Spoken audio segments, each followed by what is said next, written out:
ओम सहना भवतु सहनौ भुनक्तु सह वीर्यं करवावहै तेजस्विनावधीतमस्तु मा विद्विषावहै। ओम शांति शांति शांति।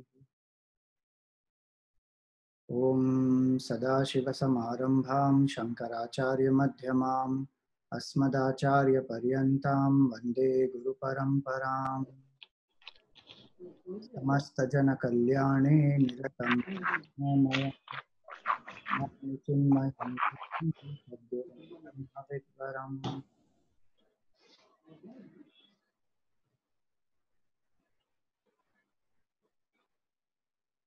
So Hari Om and salutations to all.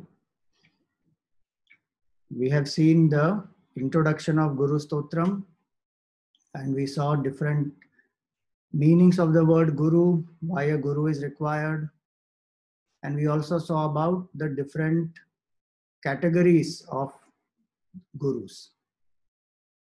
In that we saw the highest level is the Guru who is called Param Guru, who can make a disciple realize the absolute truth. To get the company of such a Param Guru is also a matter of grace of the Lord, a lot of blessings that one invokes because of one's own punya karmas of the past. Now, these Param Gurus also, their realization is the same. The state which they experience, all the different types of masters, whoever they are in whichever part of the world, irrespective of any types of divisions, they all experience the same absolute truth. But based on their own temperament of the particular equipment that they have, they are classified into two types. So I'm going to take up from there. You will see the PowerPoint.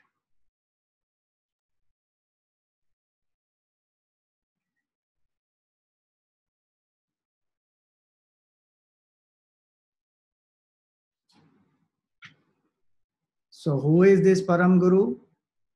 Swashariram shavam pashyan tatha swatmanam advayam yastri kanakamohagnaha sabhavet paramo guru.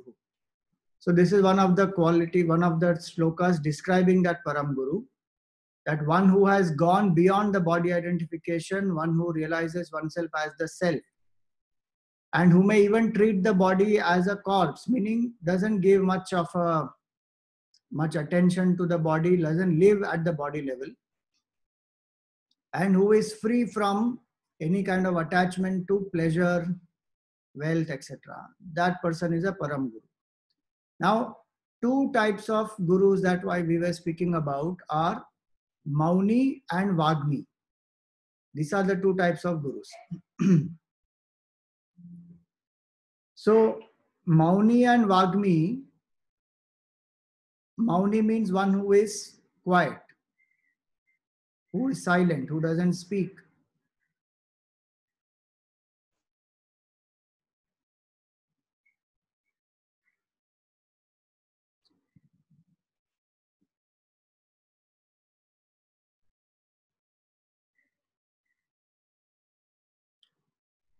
If anybody is trying to see the live streaming, there is no live streaming today because there is some issue with the, I don't know what is the issue, the live streaming on YouTube is not happening. So please send them the link and let them join on this.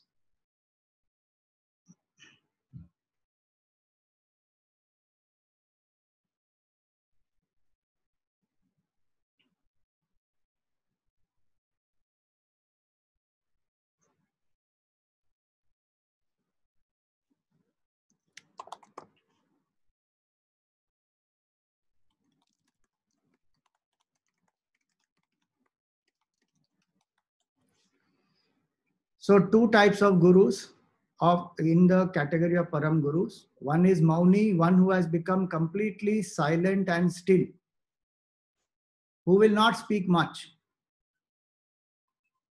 Like Ramana Maharshi was one of them. He would explain, but he would not give lectures and give elaborate explanations, etc. Some gurus actually become just silent. Ramana Maharshi spoke very less, but some gurus actually become completely silent. Like Dakshinamurti Bhagwan just indicated like this to the Sanat Kumars. No words, only Jnana Mudra. And with that Jnana Mudra, they realized, because they were also that level of, highest level of seekers. So some gurus become completely silent. They are called Mauni. And some gurus, they are called Vagmi. Mauni Vagmi ti Tattvajnaha Dvidha Bhut Shrunu Parvati Na Kaschin Mauninam Labhaha Lokesmin Bhavati Priye. Those who become completely silent, very high level of adhikara is required to even understand what they may indicate, or their presence itself will be enough.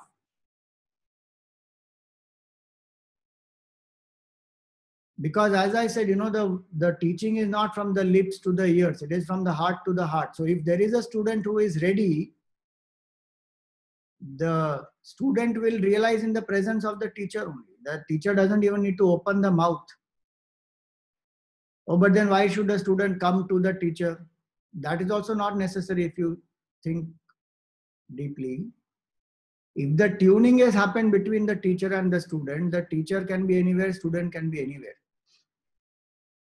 One such disciple of Ramana Maharshi was Ganapati Sachidananda Swami. Not Ganapati Sachidananda Swami. What is his full name? Kavya Kantaka Ganapati. Kavya Kantaka Ganapati Muni is a great scholar.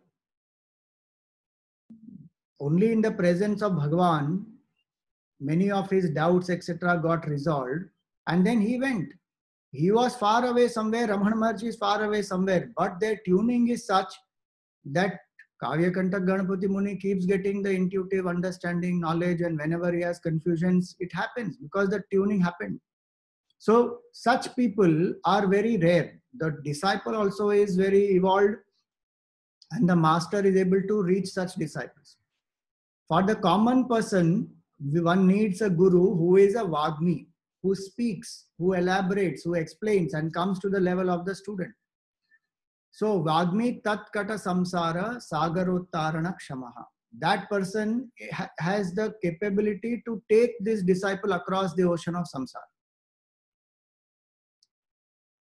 Yato Asau Samshaya Cheta can give talks, can remove the doubts, and Shastra Yukti Anubhuti Bihi, using the scriptural logic and experience of oneself. Such teachers are the ones who are able to reach out to the masses, explain to them, and to find such teachers is the rarest. Because please remember that they already are in a state of vairagya, they left the world, many things, to come to the state of realization. See, somebody who has high level of vairagya itself is not bothered about many things in the world and has learned to withdraw the mind. Then when that person realizes the absolute truth, the level in which they remain in the state of absolute oneness.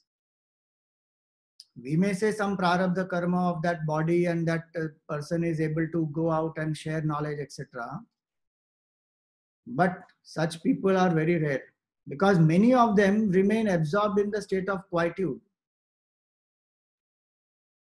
Many of them are even in such a great state of realization that they never come out of that state to body level. The body will just perish. That is called Turyaga Avastha, the highest state. So to find some teacher, why I am explaining all this is to find some teacher who is able to come to our level and to explain. Just imagine how Gurudev used to explain to the smallest of children, he will explain, and to the greatest of scholars also he will explain. To a non-believer also he would speak to anybody.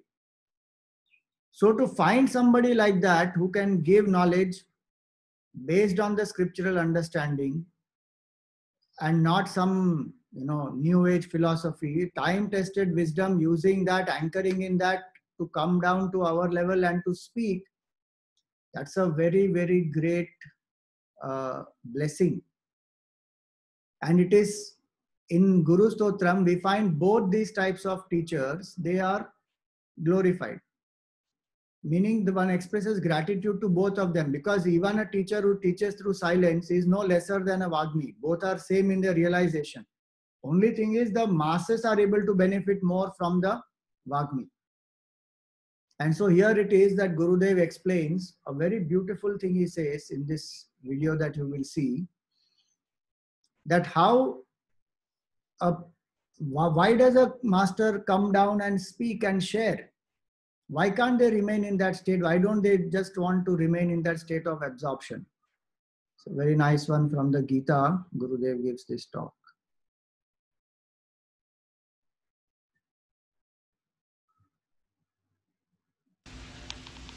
Such an individual as Nachasya Sarva Bhutesh, of all living beings in the world outside. He has none who can Kaschidardhavyapashraya. He is not depending upon anyone, and therefore nobody can put any pressure on him. Nobody can compel him to act. These are the three impulses in which you and I act. You act, you go to office every day because you have to earn that livelihood. If you don't go, you will miss it, and therefore you are going. And the third type of student, youngsters are going to work only because, my bap and my father and mother will be on my head, therefore I am going. Pressurized by others. All these three are not in the man of realization. Therefore, he has no duties in the world outside. You and I, we must work in order to purify the mind, in order to exhaust the vasanas and purify the mind. With the purified mind, we have to achieve the great thing. Once you have reached there, really speaking, you have no compulsion at all to work. And yet, all saints and sages and prophets have been working even 20 and 22 hours a day. Not because they have to gain anything from it, nor the fear that I will lose something by not acting, nor is it by the compulsion of anything. These mighty masters of realization, the saints and sages, they work in the world outside. Their work in the outer world is a manifestation of their infinite love for all of us.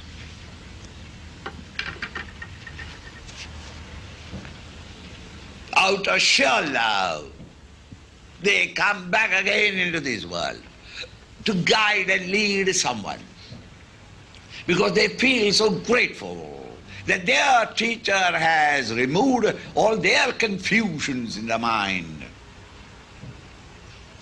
They want at least one person to reach out to that great truth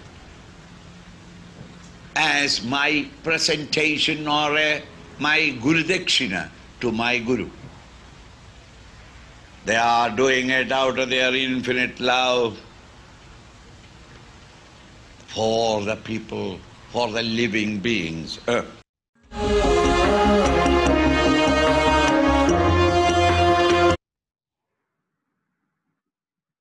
So see, that is the motivation. And one person may come to realize the truth. How much effort can you believe? How much struggle, how much effort Gurudev would have put for 42 years trying to awaken the masses, in spite of all the health conditions. So what we just saw earlier, no? Swa shariram shavam pashyan. They look at the body like a corpse. Gurudev used to say, treat this body like a sugar cane and squeeze the last drop of it. One incident happened. One of the Swamijis from Chinmay Mission went to the airport to welcome Gurudev. And at that time, Gurudev was going through a lot of illness also, heart trouble, and he had very high diabetes, many things he was going through, but he still came because there was a camp and he wanted to attend, he wanted to conduct the camp. So when this Swamiji reached the airport, he asked Gurudev, Gurudev, how are you?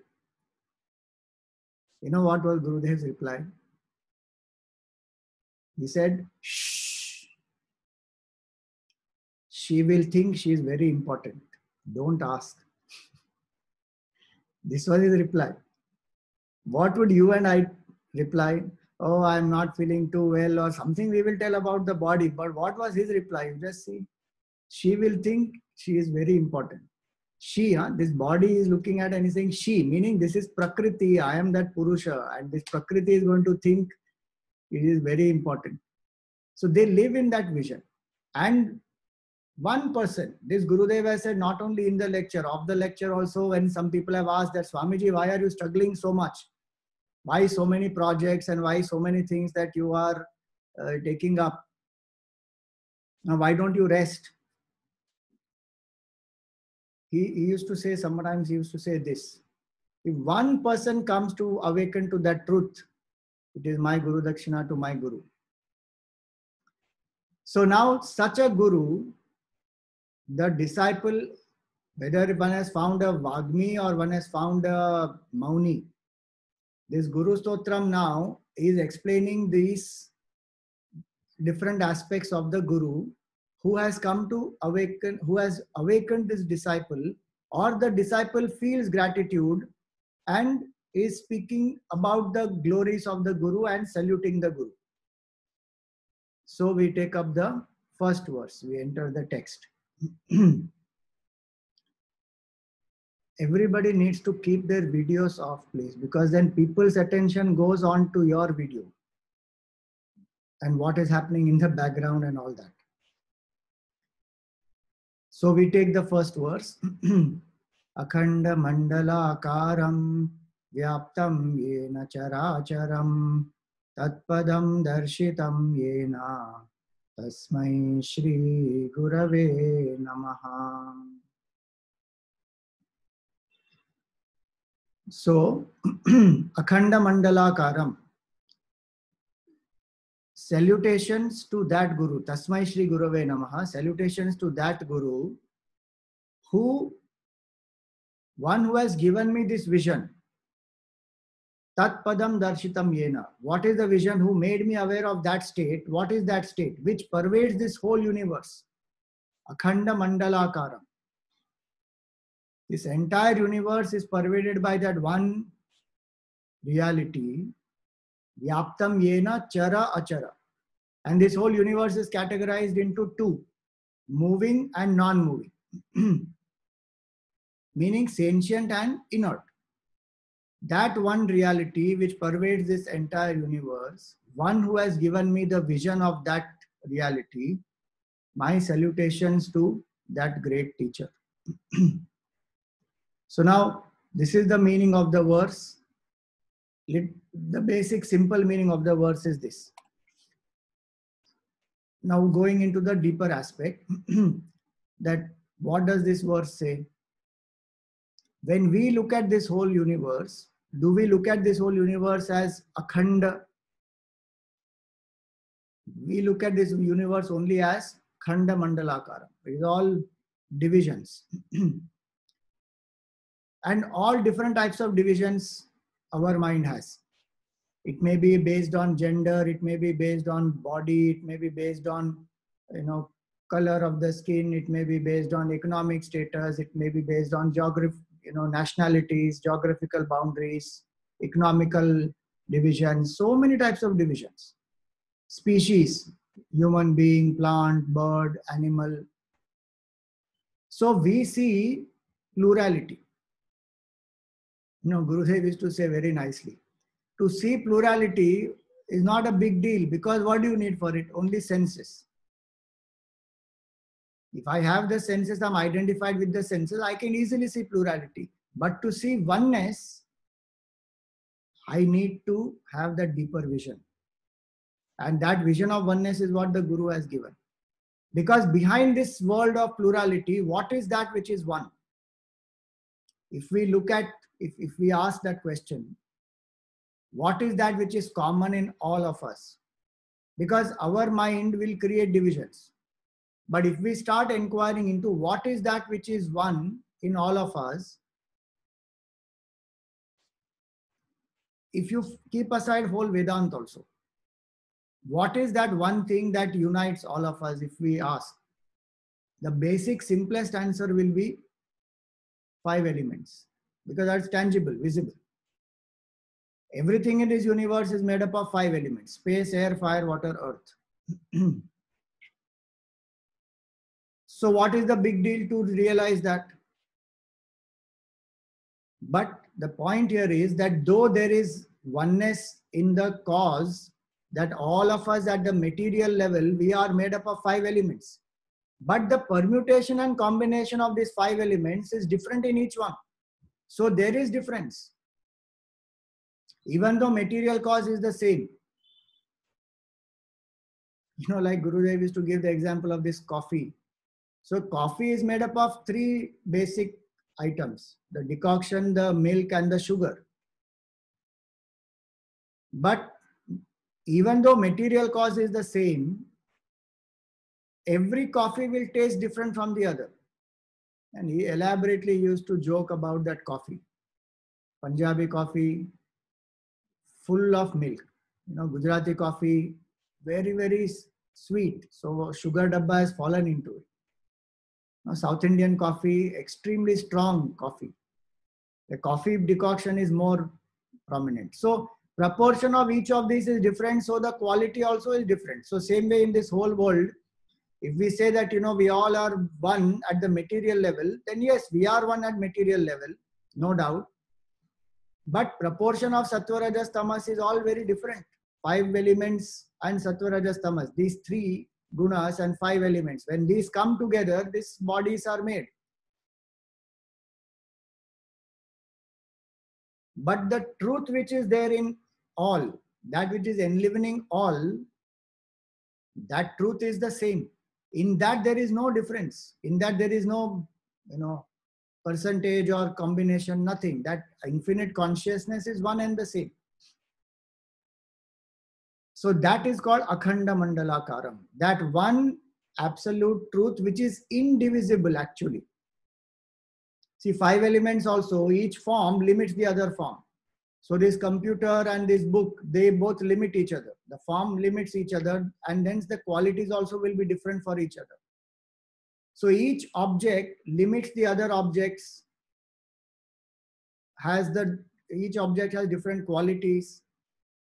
But what is that which is one, which is undivided? That is only one consciousness. How do we know that? Because the cause of these 5 elements also, when we inquire from where these 5 elements came, and when we inquire still deeper, that can mere 5 elements be the cause of this whole universe? This body is made up of 5 elements. Suddenly this body which is alive, when it dies, now it is equal to the table. So there was something else which was enlivening this body. That is the consciousness. So the one who made the disciple realize that I am that consciousness, you are that consciousness, all this is that pure consciousness, and that is indivisible. Akhanda Mandala Karam. Whether we know it or not, we believe it or not, that is one absolute truth which alone pervades the whole universe. Okay, but that is only in the living beings. What about non-living beings? How is consciousness there in them? See, as existence, as Sat. Sat is all pervasive. It is everywhere. Everything exists. Isness is there. But Chit, we see the expression of Chit only in one place, which is living beings. What about the unliving, non-living beings? How do we see? Non-living beings also exist. So existence is common to all. There is nothing which is not existing. Only the form keeps changing. but it exists. So existence is common to all.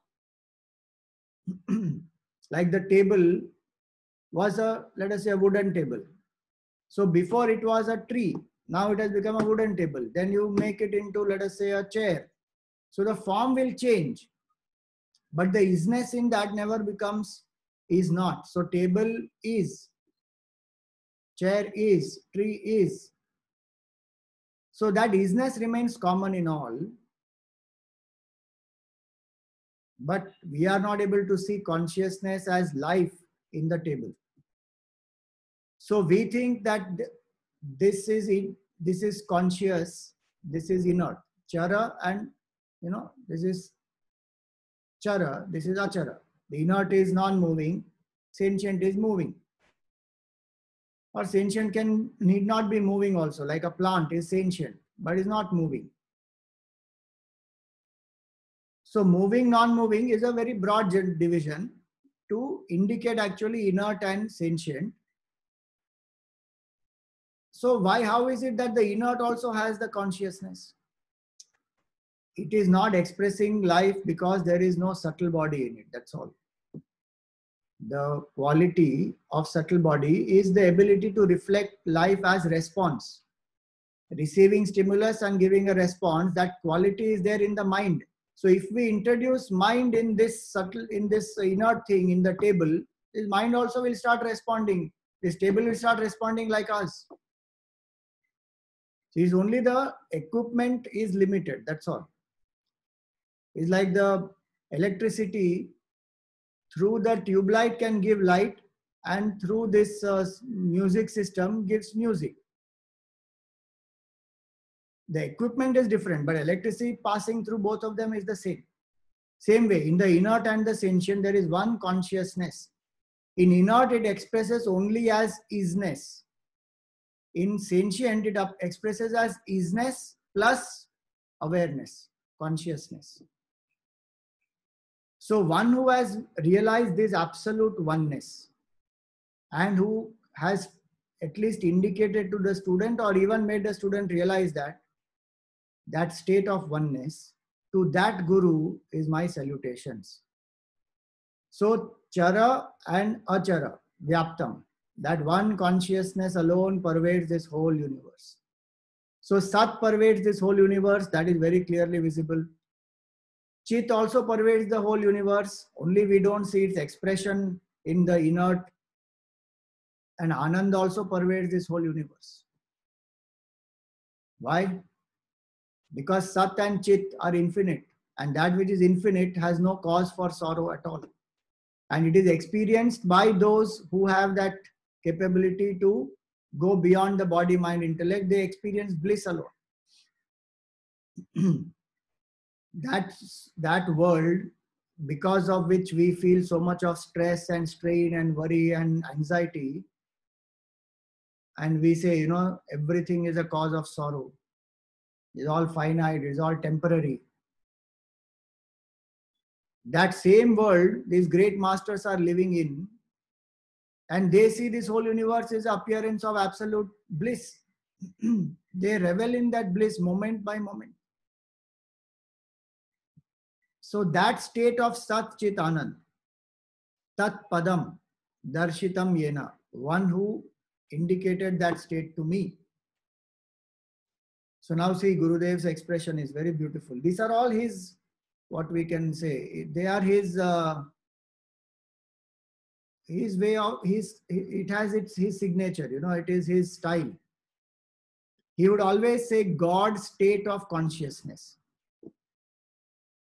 That is Pada, Tat Pada, God's state of consciousness. Because many times when we say God, we only think of God as a person.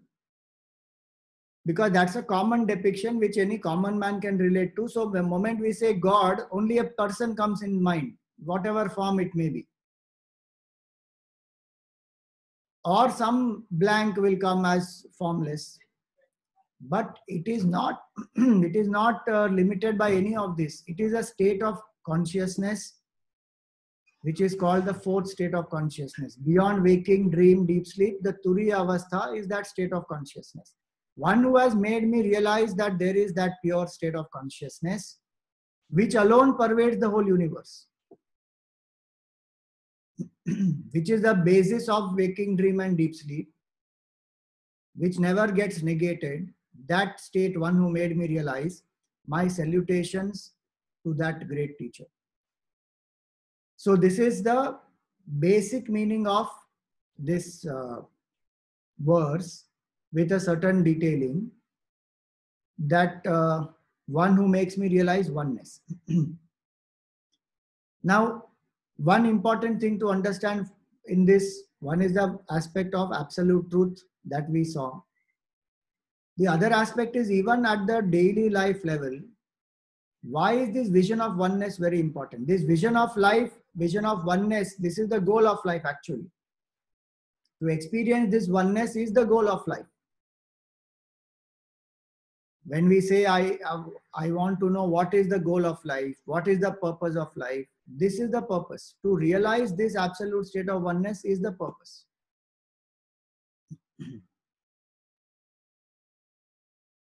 And what will happen if I realize this? All the cravings, all the dependencies, all the lack of fulfillment, emptiness, hollowness just ends. Because one experiences that state of fulfillment, gaining which nothing more remains to be gained. It is such people who can actually share love, compassion, and truly empower this whole world.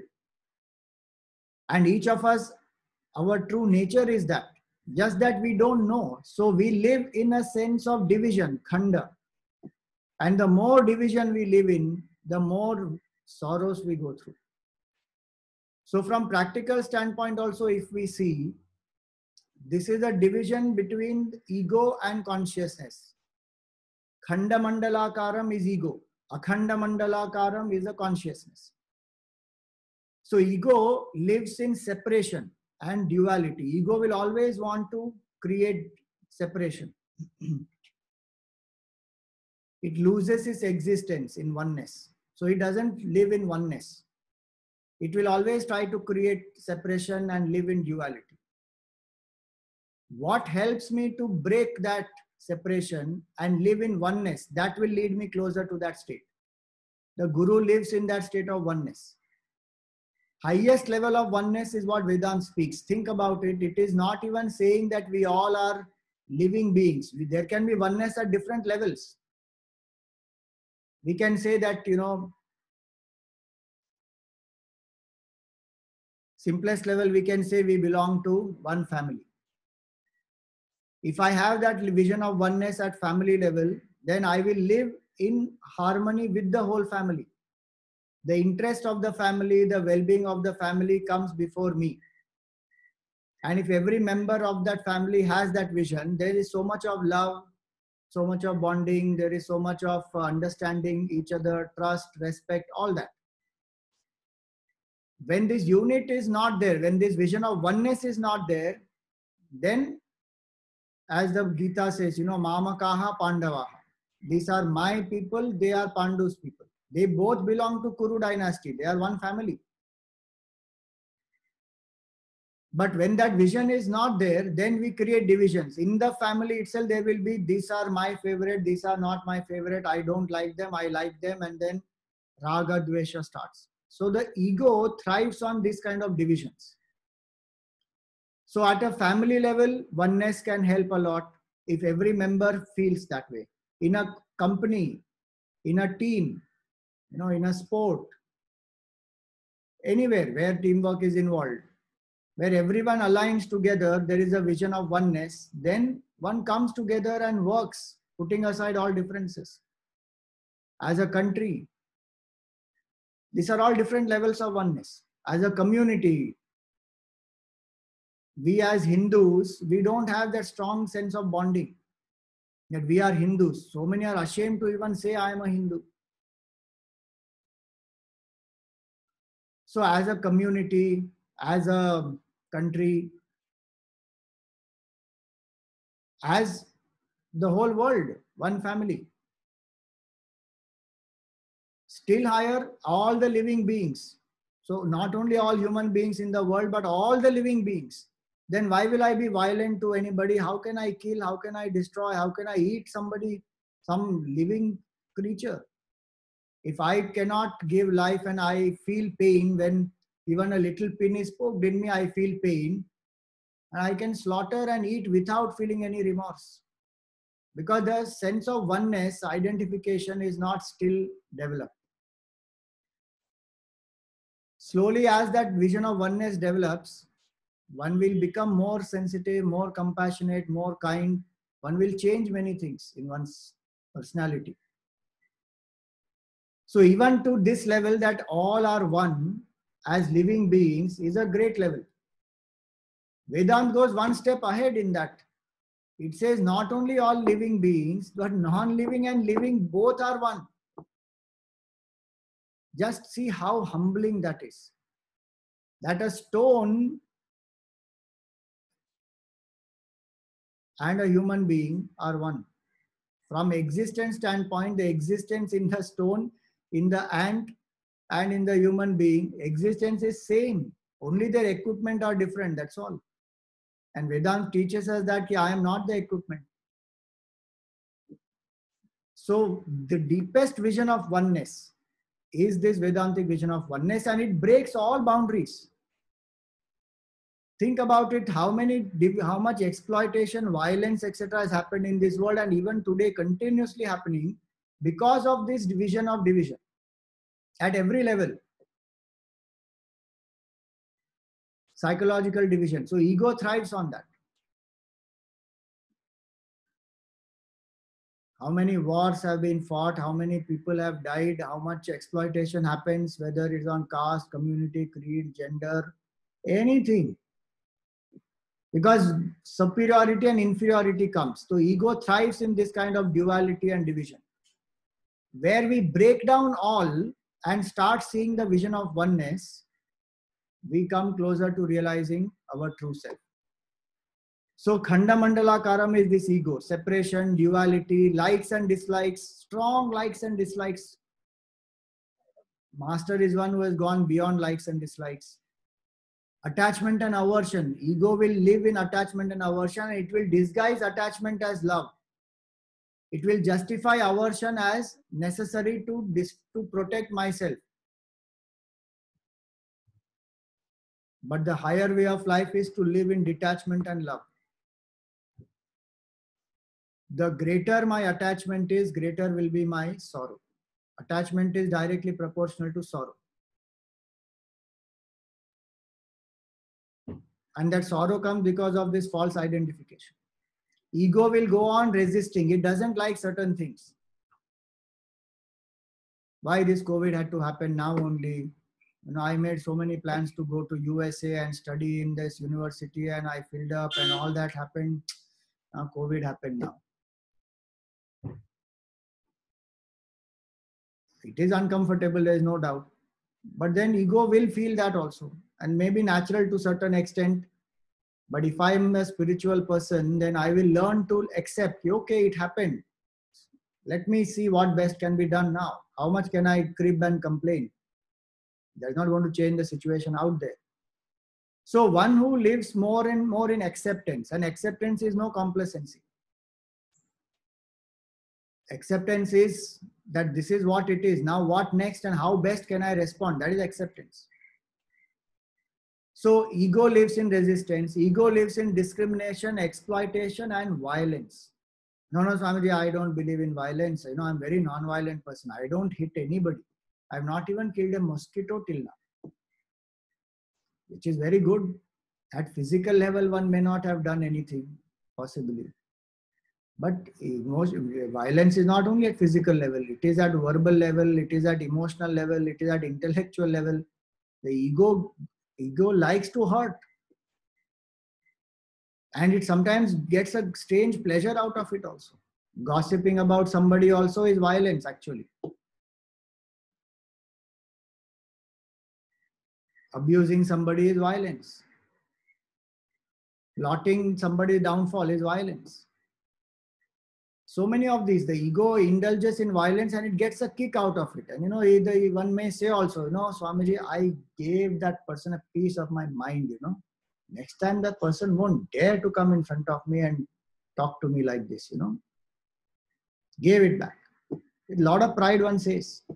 Because ego likes all that. Exploitation, violence, discrimination, superiority, inferiority. Vedanta, if I am student of Vedanta, all these one drops. That is called Tyaga.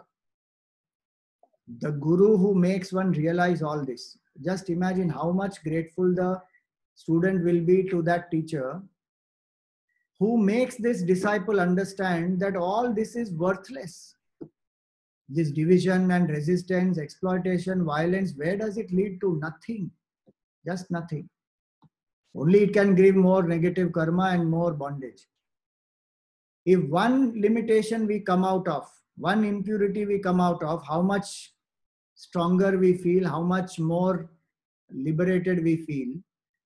Imagine the one who has made this disciple come out of all these and given the highest vision of oneness. How much gratitude will be there for that teacher? So ego loves agitation, disturbance, insecurity. If there is no cause for insecurity also, one will feel insecure. Swamiji, everything is going very well, I'm very scared. Arey, why are you scared? No, is it the silence before the storm? Why are you inviting all this? If things are going well, be grateful. If things are not going well, invoke strength, pray to the Lord, learn the lessons, keep going. Be in the moment. Consciousness is to be in the moment. Ego likes to be in the past and future. Ego is dependent on happiness. For happiness, ego depends on everything out there. Consciousness, nature is Paramananda. Also important to understand from Vedanta standpoint, ego has no independent existence at all. Ego is a reflection of that consciousness. Just imagine how ego is. Ego itself is a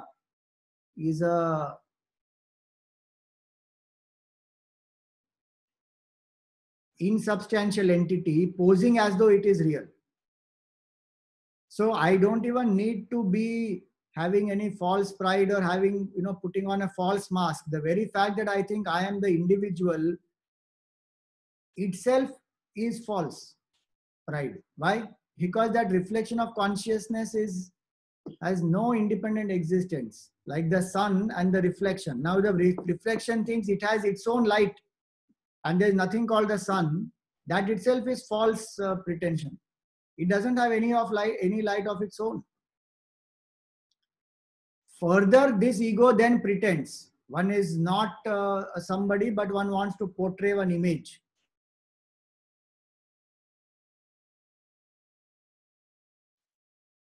Already ego is a false pretension. That falsely pretending ego pretends further. How strange is that? So ego is dependent. Consciousness is independent. Even without the ego, consciousness is. But without consciousness, ego doesn't remain. And lastly here, ego is the state of edging goodness out or edging God out. That's the acronym of ego. And what is consciousness? It is the God state of consciousness. So this vision of oneness, the more I have the vision of oneness, the more I will start living in compassion, in kindness, in service, in peace, tranquility. And this play of the ego, I learn to let go.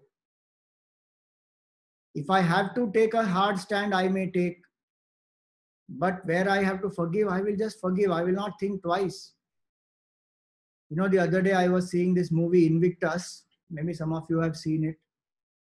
In that, Nelson Mandela, how he used the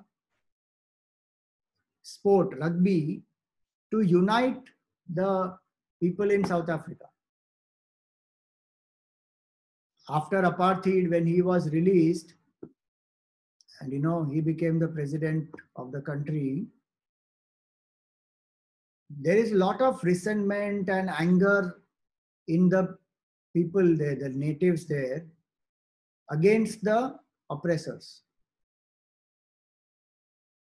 And there would have been violence, there would have been a lot of bloodshed, many things would have happened, could have happened there.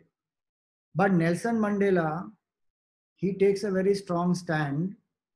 You know, there's a team called Springboks, which was filled with the oppressors. And as soon as they got freedom, they wanted to sack all of them and fill the team with the natives. Mandela says, no. On merit, we will retain. We will not sack them because of their color of the skin. Because then what is the difference between us and them? And we will learn to stay in harmony together. And that movie is very powerful to understand. In that one dialogue comes where the captain of this team is a white. And Nelson Mandela calls him, speaks to him, inspires him and tells him that you have to win the World Cup. 1 year time they have to prepare, and they are the hopeless team. Nobody believes in that team that they can even clear the second round. And Mandela speaks to him, inspires him and makes him do certain things that they have to win the National Rugby Championship. I mean the World Rugby Championship. So in that the dialogue comes where this captain has taken the whole team to see the cell in which Mandela spent almost 30 years. And he goes into that cell and he thinks to himself that how do you get yourself to forgive somebody who has been the cause of your oppression and who has been the cause of your imprisonment in a small cell for 30 long years. And when you come out of it, how do you have that capacity to just forgive and forget everything and set an example to the whole country? It's a very, very powerful dialogue where he says that. He can't just get his head around it that somebody can forgive actually like that. See, it's our ego which doesn't prevent us from forgiveness. Then it wants revenge and many things like that. The ego thrives on this. But compassion, forgiveness, that's the state of oneness. And hence it is that this vision of oneness, what Vedanta speaks, we should understand that if we are able to impart this vision to the people, how much more better the world would be. Now you may say, okay, this is from spiritual standpoint and consciousness and Satchidanand and all that. But it is very amazing that even quantum mechanics speaks of the same thing. See this, David Bohm, what did he say? We are not only connected to one another as human beings, we are also connected as mind, energy and matter to one another and to all living organisms. This interconnectedness leads directly to the idea that there is a consciousness or intelligence that underlies all that is visible, and it is this consciousness that gives us humans power beyond our imagination. What is the meaning of power beyond our imagination? We can realize this absolute state of oneness and create a world which is based on this oneness. But we teach divisions. When an experiment was done, so they had a small child, a 3-year-old child is sent into one room. There is a puppy, there is a pig, there is a hen, there is a cow. All these animals are there. What will this 3-year-old child do? The 3-year-old child will like to play with all. But it is our conditioning that we teach them which animals should be your pet and which animals can be killed and eaten. That's the conditioning we have given. So in some cultures, they will eat the pig and the cow. They will not eat the dog. Some cultures will eat dog also. It's the cultural story that has been told to them. I will share that video on the WhatsApp group. Same way, this white and black and yellow and brown and all these divisions is we put in the head. If you put two babies, white and black together, they'll happily play with each other. They don't have any sense of divisions in their head. So it is we as ego who wants control, power, etc. And the spiritual knowledge is to destroy all these constructs. When people say God is a construct of human being and they want to dismantle and they say God is only a concept, is not a reality. What about all the other constructs that we have created as human beings? And they say religion has caused so much of trouble, and no doubt religion, exploited, has created a lot of trouble. But that is human beings who have exploited that religions. If we come to Vedanta, it destroys all the finite constructs till one realizes the infinite. So if one really wants to dismantle, come to Vedanta. Every single notion or a concept or a construct will be destroyed completely. And that's what the Guru does. Destroy. Akhanda mandalakaram vyaptam yena characharam. This is exactly what David Bohm said, you see. He may not have known what we call Guru Stotram or the Guru Gita, but that's what he says. That there is one consciousness underlying all that is visible. So now, watch this humorous video of Gurudev on this. In order to develop this love, which is natural for everyone, in yourself, from top, the crown, to the tip of your toe, you love you, isn't it? Even though the hands are not the legs are not the toes are not the fingers, the finger is not like the nose is not like the ears.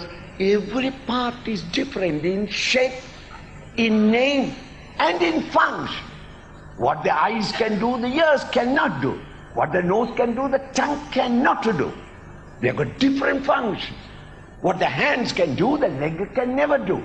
Within me, myself, there are so many different shapes, forms, purposes, or functions. And yet, am I not one? From the tip of the toe to the top of my crown, am I not one? How do you feel that is oneness? The hand is not the leg is not the thumb is not the nose, and yet I say is one. How? I pervade every cell in me. You may be 250 pounds, 6-footer with 60 chest. And if I bring a pin and say that for what you have done, we have decided that the pin must be put in, you choose, because democracy, you choose where it should be put. Right? In that huge body, this little pin, you cannot choose any place. You choose every place and say, no, no, no, no. Until at last you say, if you must put the pin, why not try it on my neighbor? Why? Because every cell you love equally, because you know that it is me. Within your body you have got the feeling. In your body also. It is very often happens that your own finger goes to your own eyes. Has it not happened to you? Have you not beaten your own tongue?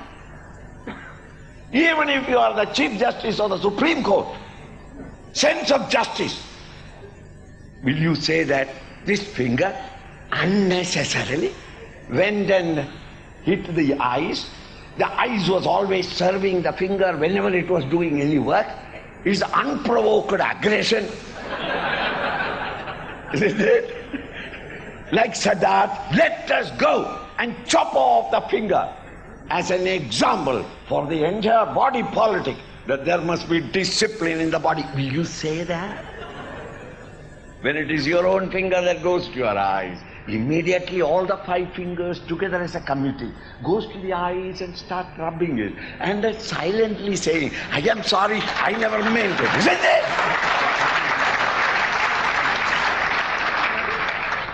eyes though watering. It is red, but it cannot even open the eyes. But I open the eyes and look at the finger and silently say, I know it, and I forgive my finger, isn't it?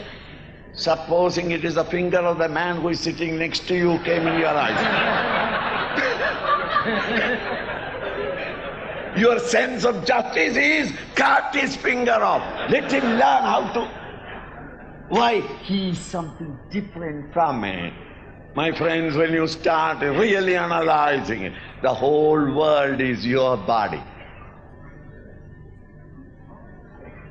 Just as every cell in you is so sacred, every living being in the outer world, every mineral piece in the world outside is a part of you. It is not anything other than you. With this understanding when comes a sense of goodwill towards all living beings, that they are not separate from me, service then becomes not a service before self or after self. It will be service as when my, let us say, calf muscle is scratching. My hand goes and scratches. Does the hand ever say, leg, if you have got scratching, you scratch. Why should I do it? What will you give me for scratching? No, I run there and do it, isn't it? Why? The joy of that is the joy of the whole body. It is not only the leg, but it is the hand also. The comfort comes to the hand also. In the same way, wherever there is sorrow that I see, I run there and try to remove and wipe off as much as possible the tears of others, not because they are others, but they are my own sorrow. If this universal vision has come, and this is what Vedanta asks you, all the devotees are seeing Ram everywhere, meaning that one reality everywhere. Once you see that, the sense of plurality goes away. These distinctions at national level or communal level or even individual level was all wiped out into one divine presence. With this unfoldment in yourself, you shall find that the world is preserved. Even now the world is not destroyed. Only you create a destruction for yourself in the world. That is all. You make a hell of this world, but the world is staying there. If you stop doing this mischief, the world will reorganize itself. Learn to serve others without selfishness.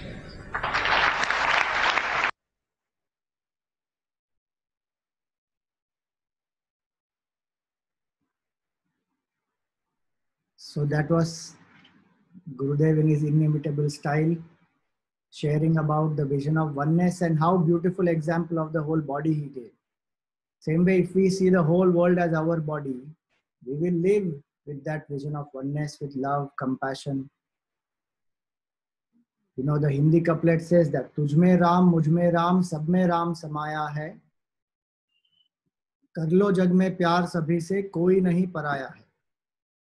एक ही माँ के हम सब बच्चे, एक ही पिता हमारा है. ना जाने किस मूर्ख ने फिर लड़ना हमें सिखाया. How we fight with each other. So this vision of oneness, one who has given to me, my salutations to that great master. You know, one very nice anecdote I will conclude with. So in one yajna of Gurudev, he was, you know, the first day, sometimes some guests are called or some chief guest is there, you know, to inaugurate it. So it happened that C. Subramaniam was called. He happened to be some on a very high government post. I don't remember which one. And there was a president of Chinmay Mission, Chennai. So, you know, Gurudev, when he had to speak, he got up and he said, on my left is A. Subramaniam, president of Chinmay Mission, Chennai. He said, on my left is A. Subramaniam. On my right is C. Subramaniam. So I must be Subramanyam. Subramanyam means highest reality, pure consciousness. He says, I must be Subramanyam. So that vision of oneness, but that vision of consciousness that one who has given to me, salutations to that master, Tasmai Shri Gurave Namaha. So every line, every shloka, when it ends with Tasmai Shri Gurave Namaha, so this Gurave is the Param Guru. And Namaha, Namaha means to salute and to say not mine. Meaning when we surrender, we say, I drop this ego, this is not me, Namaha. And hence every line, every shloka will end with this. Tasmai Shri Gurave Namaha, O Guru, my salutations to you, I let my ego go. And out of gratitude, one expresses the glory of the Guru. So for today, we will stop here. One practice you can do if you like, identify one level of oneness, one higher level of oneness beyond this one individuality. It could be anything, as we said, it could be family, it could be community, it could be country, living beings, any one level of oneness, choose. And for the next 1 week, try to live in that level of oneness and do some action to express that sense of love that is born out of this vision of oneness. Because if I feel one with my family, that love will rise in my heart for the family. Wherever there is identification, wherever there is oneness, there will be love. Wherever there is love, there will be duties that I will perform spontaneously. And wherever there is love and duties I do, I will not want to harm. So I will follow all values, good values, and I will like to protect the people I love from any harm. So vision of oneness leads to love, leads to duties, leads to good values. So if every single person gets the vision of oneness, that's how the whole world changes. So try to identify one level of oneness which is higher than I, this individuality, and live with that vision and express the love in action. And you are welcome to share that next class when we meet again. So for today, I will stop here. And anybody has any questions, you are welcome to raise your hand, and one by one we will answer them.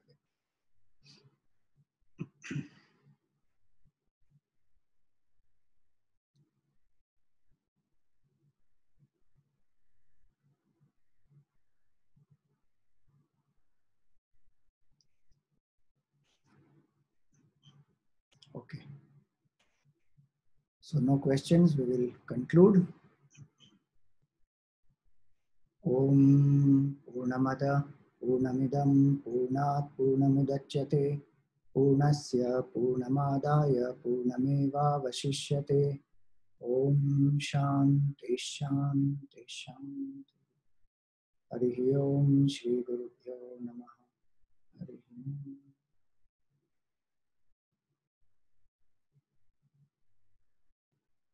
One person has, okay, Pragna Gupta. You can unmute and ask.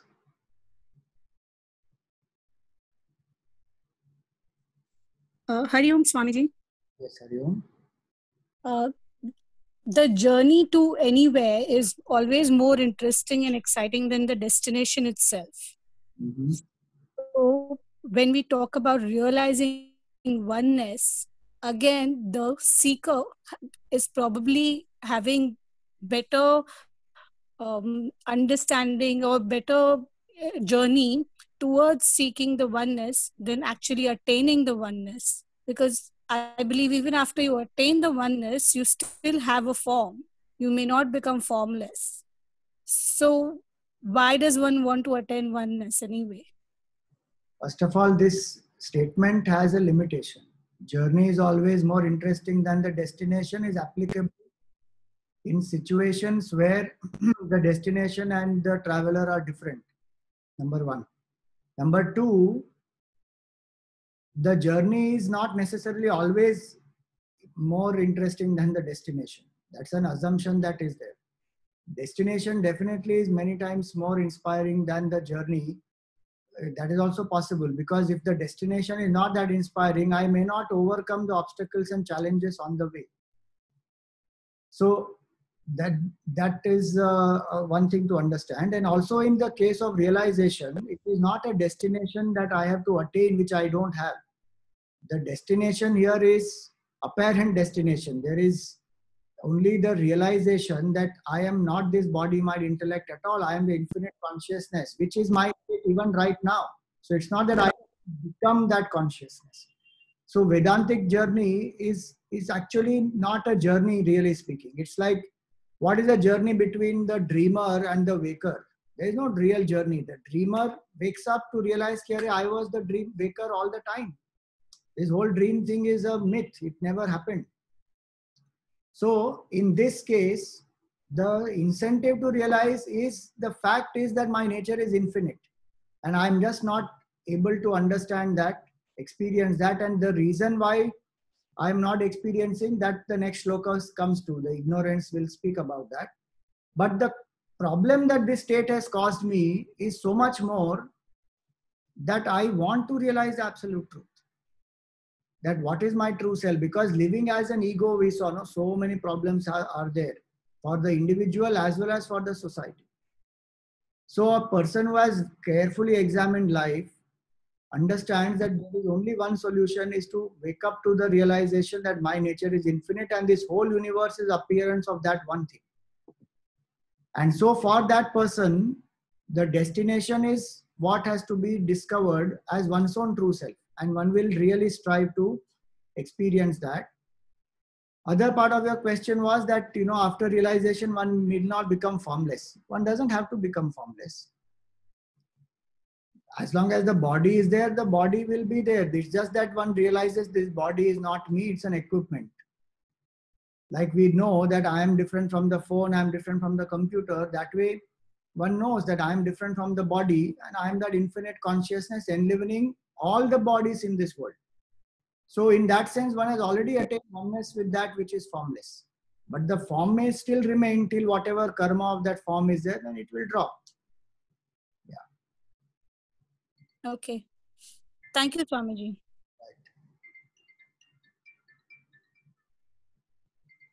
Now, who is this person? I don't know. Galaxy J2 Pro. Please unmute. Your audio is not working, so I am not able to unmute you. You have to unmute yourself.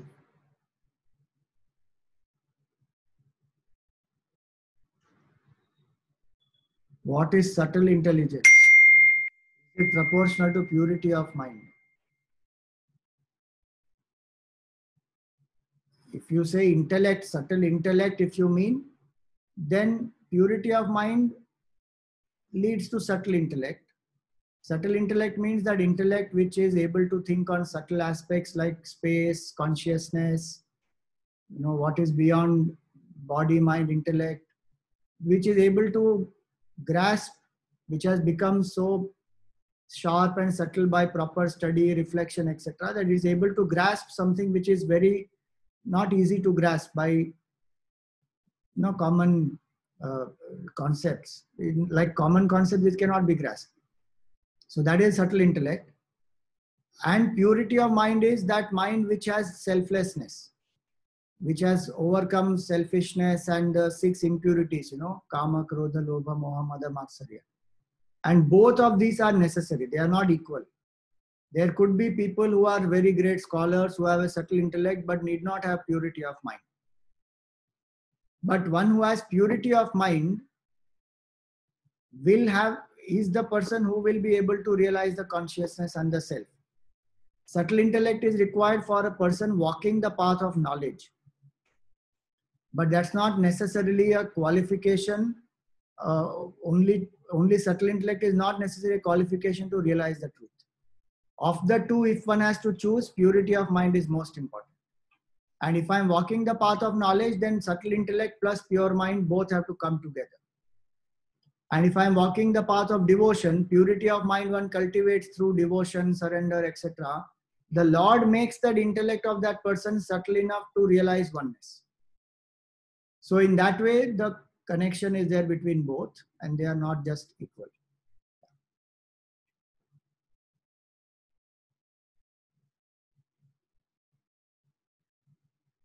All right. Thank you, everyone. We continue next week.